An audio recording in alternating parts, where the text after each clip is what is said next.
Hey Michael, how are things? Not so bad. How are you? First of all, listen, congratulations on your Lions call up. Where did you hear the news? And just tell me a bit about how much it means to you. Cheers, Michael. Yeah, delighted now. It was a strange whole week. Obviously, the highs and lows all in one. The disappointment of that Northampton game, and then the delight and sort of honour and pride of being selected on Thursday. It was a bit of a strange day. We finished up training about an hour before it, and I think most lads sort of shot off to watch it at home. I'm living with Ronan Kelleher, so the two of us sat down on the couch at 2 o'clock, and I think we figured that whether it was going to be good news or bad news, we'd be going through it together. Whether it was one, none, or both to be selected. So it was a nerve wracking sort of hour or so, sort of the anticipation and the build up, but. I suppose to share that moment with him was pretty cool, pretty special. I've been living with him for about 2.5 years now, and he'd be one of my best mates in here. So yeah, there was delight when the pair of us got the nod, and it means so much to the both of us, to our families, our friends, everybody who's sort of gotten us to this point in our career. So yeah, it was a cool moment, and yeah, chuffed now. Have you spoken to Andy Farrell or any of the Irish management since any words or texts exchanged? Um, well, not to Faz necessarily. One or two of the coaches gave me a text to congratulate me, but no, we're full sort of Leinster hat on at the moment, full focus on that. Focusing on the Zebra game last week, and then into Glasgow now, because we still know there's a lot to play for. Still in this season, we know how much the UR scene means to us, how much it means to us to be back in the Aviva against Glasgow this week, and then a home quarter as well. So we're just going all guns blazing into these few weeks, and yeah, full focus there. We've kind of been here before as well, and Leinster places so much stock in Europe that over the last 2 or 3 years, find it hard to maybe get over the disappointment of Europe and fully, give everything. Maybe the deflation was still evident in some of the performances.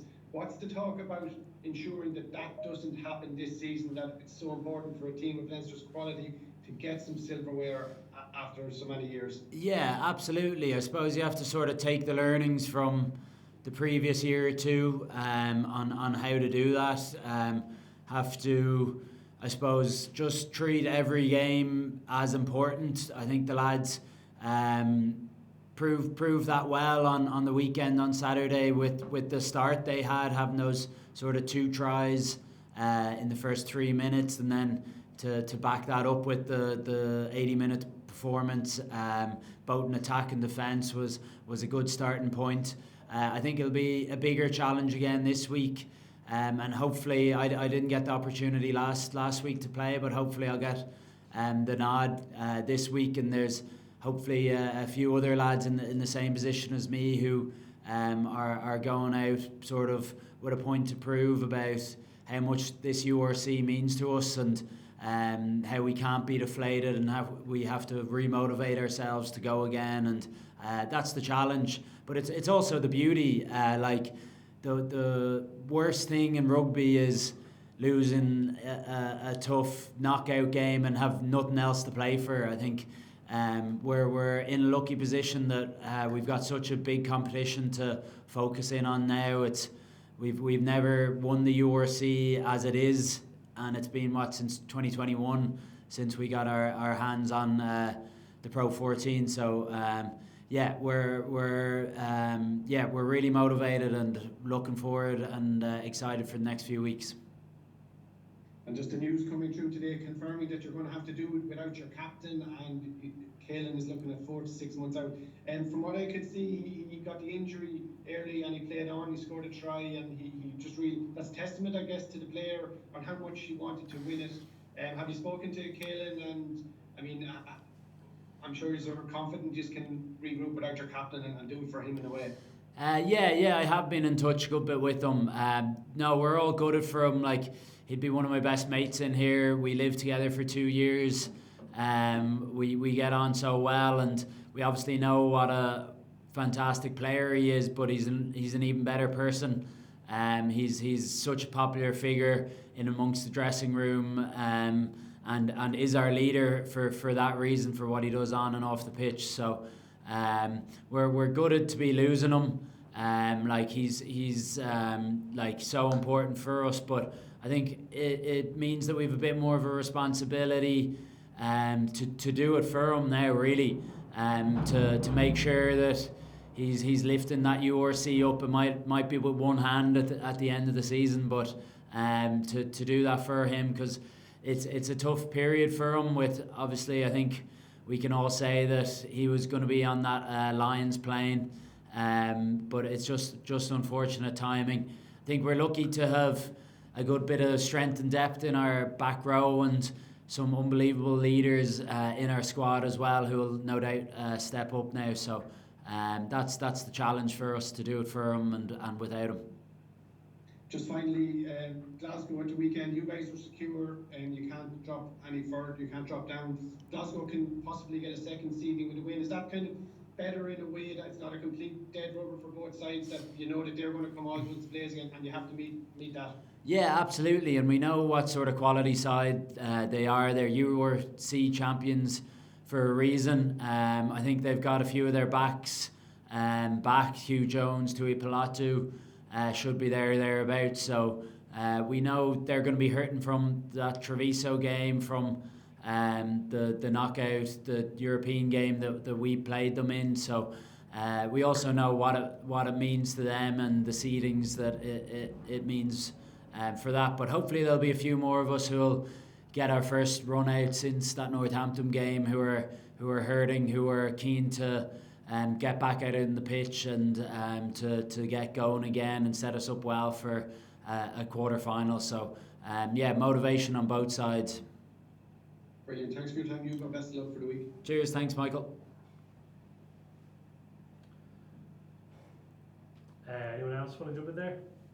Yeah, I will, Hugo, if I can. Justin Tracy, congratulations. As Michael says, you've covered the lines. And Caelan, the one question I would have for you is, getting into the knockouts in the URC, Hugo, obviously this game is vitally important in terms of that, because it's an accusation levelled at Leinster in previous years, that just when it came to those crucial semi-finals, be it against Munster, Spurs, they just seemed undercooked because they were being rested for Champions Cup finals. Obviously, that isn't the case this time around, so this one, it takes on an added importance in that sense. Yeah, absolutely. Yeah, you want to get, I suppose, that right balance of being undercooked or sort of ready to play. And I think our mentality now is just going all in.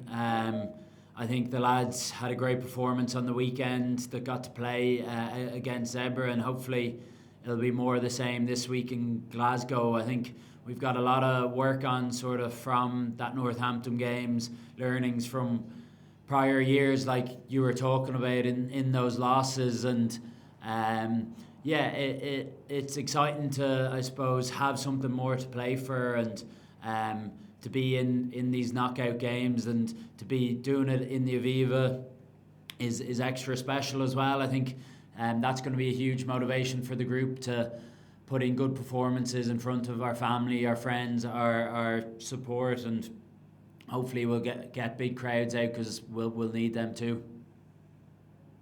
Really has, though, taken on a huge significance now. Michael touched on it, no silverware for this would be a fourth season were you to fall short. It's getting to real desperation stage, surely. Yeah, like we're not going to be desperate about it. We're going to be going through our processes, just taking it each game as it comes. I think we can't start looking too far ahead. I think when you get too desperate, you get too emotional, you're not thinking straight. So we're just going to strip it back to sort of our game plans, how Leinster want to attack, want to defend, and sticking to our strengths and improving those over the next couple of weeks. So we're just looking at Glasgow this week. It's Television Centre, Dublin. This is ISB 9 from Studio 3 in RTE sorry there, Television just Centre, Dublin. Sorry, back now coming from Orange. Sorry, if you can continue there. yeah. Sorry, I lost my train of thought. No, you were just how you were just going to strip it back and kind of return. Sorry, yeah. Just like we can't look past Glasgow this week. Like we know, as I was saying earlier, the challenge that's in front of us, how good of a side they are, and they're going to be hurting after the last two losses. So we're looking at just getting better, improving ourselves this week so that we can put ourselves in a good position to win that quarter-final. So well on the weekend, Hugo. A big couple of weeks for the club ahead. Thank you. Yes, thank you. Cheers. And it's time for one more. Anyone else want to jump in? Hi Hugo, sorry I was late coming in. Apologies. No stress. No worries. Just like after the Northampton game, I know you weren't playing last weekend, but just like in training and everything, was it hard to ignore the criticism and outside noise in the days that followed the game? We're obviously all hurting. We're incredibly disappointed. I was. We knew ourselves that we weren't at the races. We didn't hit that performance that we knew that we had in us, and that's what was really the toughest aspect of it.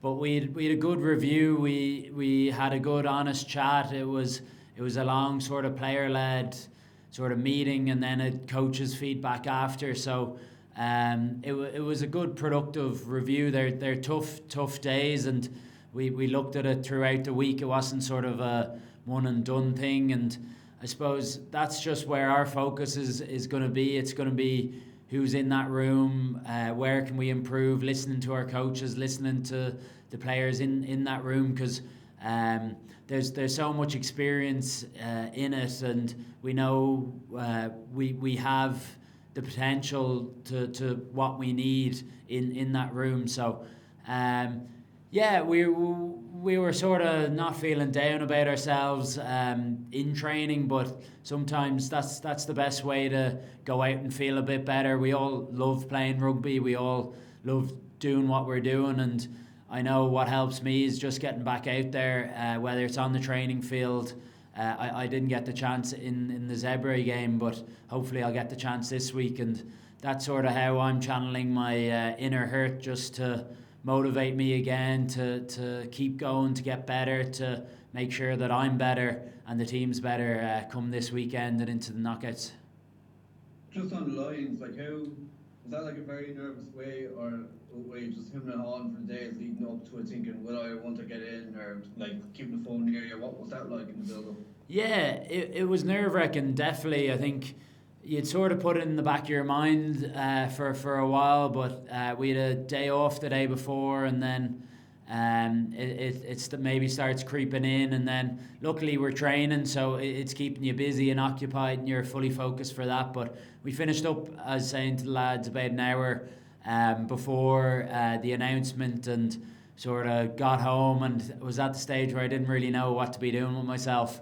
Luckily Ronan was there, so we were trying to distract each other as we made a few coffees and sat down on the couch together, and we figured we'd go through it, whether it's going to be good or bad for one or both of us, that we'd go through it together, which does help, and it made for a more enjoyable experience when we both got the nod.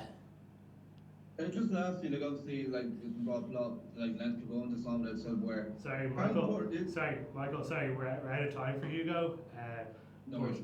We'll be back with Tyler in a few minutes. So cheers, guys. Cheers, guys. Thank you. Thanks, Hugo. Cheers, lads.